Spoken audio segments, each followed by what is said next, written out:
Salom do'stlar, yaxshimsizlar? O'tgan hafta Go'sangosning hikoyasini do'stlarga ham bahrilagandan keyin turdoshlarning qizg'in inkaslari meni nihoyat suyundidi. Uning ustiga o'ylab baqsam, ishlagan muzikalarim ham aytgan ba'zi naqshlarimning haqiqatan turdoshlarga ancha so'zlab bergidek ba'zi hikoyalar bor ekan. Shunga buningdan keyin sharoitim, vaqtim yar bergan doirada mushu hikoyalarni turdoshlarga ancha so'zlab turishni o'ylab qoldim. Endi o'tgan qitimqi Go'sangosning hikoyasiga kelsak, turdoshlarning qizg'in inkaslariga men rahmat aytaman. Mush yerda bir kichikkin tushuncha berib qo'yay. Men shu filmdagi Go'sangosning men aytgan nusxasini yoqtirmagan, ham yoqtirmaganligini chiroyli holatda samimiy inkas qilib yozgan do'stlarimizga rahmat aytaman. Ham bu sababli boshqa turdoshlarning hujumiga uchramasa, ko'ngli azor yemasa deydigan o'tinishim bor do'stlar. Bo'lsa tor dunyosidagi har xil naqsh muzikalarga nisbatan hamda hammamizning estetik qarash o'xshamagandan har kim o'xshamagan ko'z qarashlarni o'tirib qo'ysa, shunday holatda yana chiroyli o'tsak, haqiqiy ma'nodagi sog'lom tor muhiti meningcha shunday bo'ldi. Xo'sh, endi bugungi hikoyamizga kelaylik. Unda bo'lsa, tuvandagi naqshga quloq solinglar. Üzerinde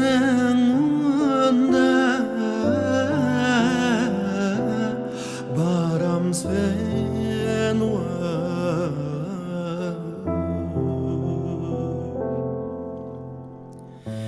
Mini bunda uyam sen.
Beşi kuchaqiliq naqsi mirajiqango, eng beshi. Shu ahang bilan boshlanib, ondan boshqa yoqqa qolgan bu naqsha bizning dangliq rejissyorimiz Jurat Voit rejissyorlik qilib ishlagan Nisaxon kinosining bosh tema naqshisi.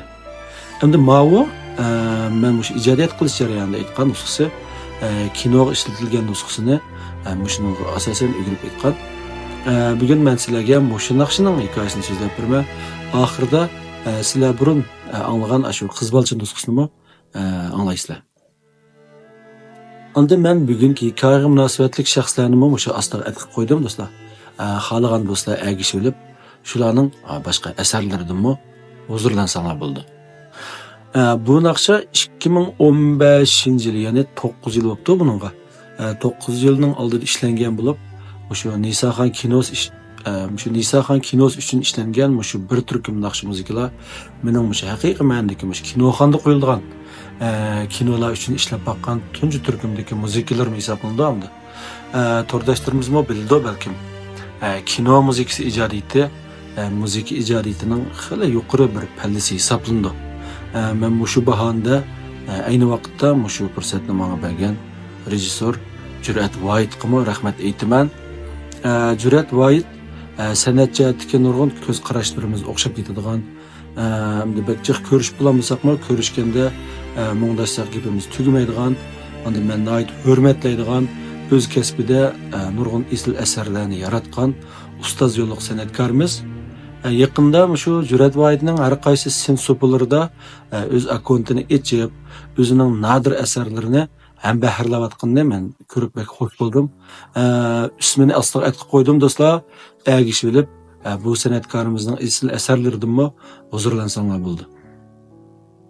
Endi rasmiy hikoyamizga kelsak, rejissor menga shu kinoning bosh temasi uchun shu qabih naqshdan birini ishlashimni, shu kuchaqiliq naqshlardan birasining melodiyasini ishlatsam bo'lganligini, bo'libmi shu Mirojixon degan naqshni alayda tavsiya qilganligini degan shu vaqtda. Shuning bilan oldi bilan Mirojixonning asli teksti bilan ohangiga bir ishlab sinab baqdim. Lekin endi tekstimi ohangi masal oddiy bilindi menga. Endi o'zimning tasavvurimda o'sha aran kelgan bir fursatda shu biz ko'radigan cho'ng kinolarning cho'ng muzikalarga o'xshash murakkab cho'ng hissiyotlarni ifodalaydigan, ondan odamni ichiga ilib kirib ketalaydigan, nayt ifodalash kuchi yuqori bir muzikani ishlab etgan bor-da o'sha kino uchun. Lekin menga bu Mirojixonning tekst ohanglari sal oddiy bilindi. Uning ustiga endi Nisaxon anning hayotiga ancha tushib ketmaydigandek bilindi. Menchi bo'lsa bu tekst Nisaxon ananing hayot faoliyatlarini ma'lum darajada yo'ritib beradigan, nayt cho'nqur hissiyat bilan yozilgan bir tekst bo'lish kerakdi. Shuning bilan men bu tekstni, ohangni yangidan ijodiy holda qilishni planlab qoldim. Ondan shu pichanda Farida Yoqub deydigan bir shoir yazganimiz bor. Shu qizning toza yozayotgan vaqtlari edi shu. Shu singlimizga men maqsadimni to'liq tushuntirib, shu ashaddiy yaram tekstdan birini yozib berishni havola qildim. Shuning bilan tekstdan birini yozib avatdi. U tekstmi yaxshi yozilgan tekst ekan. Lekin shu toza ilhomimni keltiramadim-da lekin shu tekstga. Hozir o'ylasam shunday yaxshi tekst ekan to'q men bir kubletini sizlarga o'qib beray shu tekstning. Ko'zi chimanda talgan Nisaxon, guli tumanda qolgan Nisaxon. Hayot ko'zingga baqmay bir qatim, dili hijronga qangan Nisaxon. Mana hozir o'ylasam no'ch tekst ekan to'q. Shuning bilan shu tekstni davomli mukammallashtirish uchun hamda fikrlashib turdik. Shu oraliqda shu Farida singlimiz menga shu Mirojixon degan naqshning kelib chiqish tarixi to'g'riliq bir yozma materialni aytib berdi. Ajoyib ta'sirli bir hikoya ekan bu. Endi mushu hikoya men asli toza yaratib ketmagan Mirojixonning asli tekstini boshqa bir naqsh tekstiga, ya'ni mush kinoning bosh temasi uchun eng muvofiq keladigan naqsh tekstiga aylantiryapti mening kallamda. Shunga men mush hikoyani sizlarga bir so'zlab beray do'stlar. Endi Mirojixon mush tarixda haqiqiy o'tgan shaxs ekan. Taxminan 18-asrning oxirlari, 19-asrning boshlarida yashagan ekan. Aytishlar qaraganda Kuchaning Yaqa degan yerda bir dehqon oilasi bor bo'lib, ularning bir qizi bor ekan, ismi Mirojixon ekan. Mirojixon cho'ng bo'lib, to'y qilish yoshiga yetgandan keyin bular Mirojixonni Kuchaning Chiman yesidagi bir puldor odamga yotliq qilgan ekan. Qizi yotliq bo'lgandan keyin qarshi tarafning oilasi sababinmi shu ota-onasi bilan toza vaqtida bir aloqalashib, berish-kelish qilib turiblanmabdi. Shu ota-onasi bilan badi keldisi oz bo'ldi ekanda. Keyin yillar o'tgan sari ota-onasining qiz bilan aloqasi to'liq uzilib qoldi. Shuning bilan qizning onasi qizning izdirkini ololmay, g'am andishi ichida o'tibdi. Qizini o'ylab, shu qizning dardida hatto kasal bo'lib ketibdi.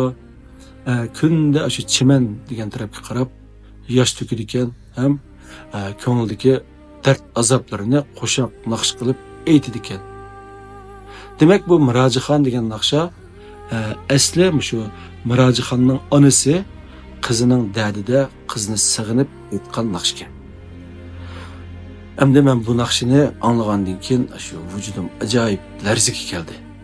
Uning ustiga men Kuchaning Yaqag'imi, Chimangimi berib baqqan bo'lg'achqa, shu yerda voqeliklar bilan ko'z oldimga kelib ketdi. Shu onaning shiktirib turib, shu qizining yo'liga talmirib aytgan naqshi, shu holatlari bo'libmi shu hikoyani anglashning oldida hamda ancha yarab ketmagan Mirojixonning asl teksti bu hikoyani anglagandan keyin menga ajoyib ta'sirli, ajoyib katta bir shu kino uchun eng tushadigan bir naqsh tekstiga aylandi-da. Demak, o'xshash so'z, o'xshash mazmun hikoyani anglashning oldida bilan keyindagi menga bergan ta'siri osmon zamin farqli bo'lib ketdi. Shuning bilan men mushu azobli hikoyaning ilhomi bilan men shu Mirajaxon degan naqshning asli tekstini ishlatib, ondan asli ahangning birinchi jumlasini ayni pati ilib, qolgan qismini ijodiy taraqqiy qildirib, Nisaxon kinosining bosh tema muzikasini yozdim.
Özüm onda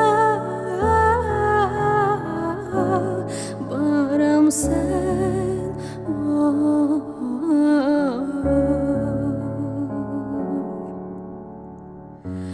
Meni bunda koyam sen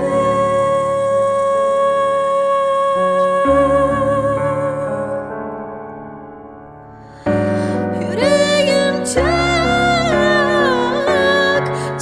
buluyor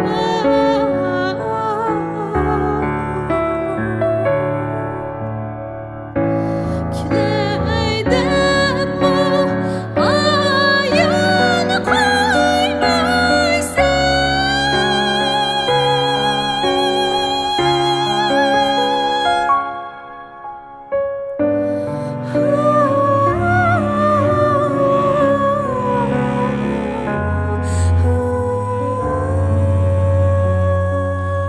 Albatta bu yerda endi bu naqshini aytquchini bir tunishtirib o'tmasak bo'lmaydi. Bu naqshni aytquchi naqshchilik sohasida bo'libmi, shu davrimizdagi ayol naqshchilar orasida amaliy kuchini zo'r bo'lgan, shaxsan men bu naqshlarni zo'qlanib anglaydigan Zulfiya Kurash xonim bo'ladi. Zulfiya Kurashmi naqshini bak yaxshi aytadigan, lekin bak davron qilmay didiyo yashaydigan san'atkorlarimizning birisi. Men shu Zulfiya Kurashning ismini ostiga aytib qo'ydim do'stlar. Bo'lsa, agishilib Zulfiyaning boshqa nadir asarlarini huzurlansanglar bo'ladi. Endi oxirida deydiganim, shu ba'zi to'y-to'kun so'rinlarda ata-aytan shu Mirajaxonga chaldirib, ondan butun noz karashmalarini to'liq bajo keltirib, ajoyib usul degan o'ynab sahnadan o'pib chiqarib o'tadigan shundoq ishlar ko'zimizga chilqib qoldi. Hatto musholatda cho'ng ekranlarga chiqqan. Bugun men bu yerda bularni tanqid qilmayman.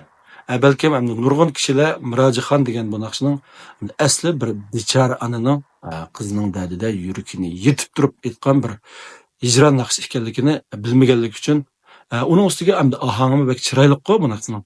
Shunda bo'lganligi uchun shundoq o'ynag'is kelgan bo'lish mumkin, shundoq o'ynagan bo'lish mumkin. Mening bu yerda bir deydiganim Mirajaxon haqidagi bu ta'sirli hikoyani anglab boqmagan do'stlarimiz bugun angladi qachon. Ondan bo'libmi?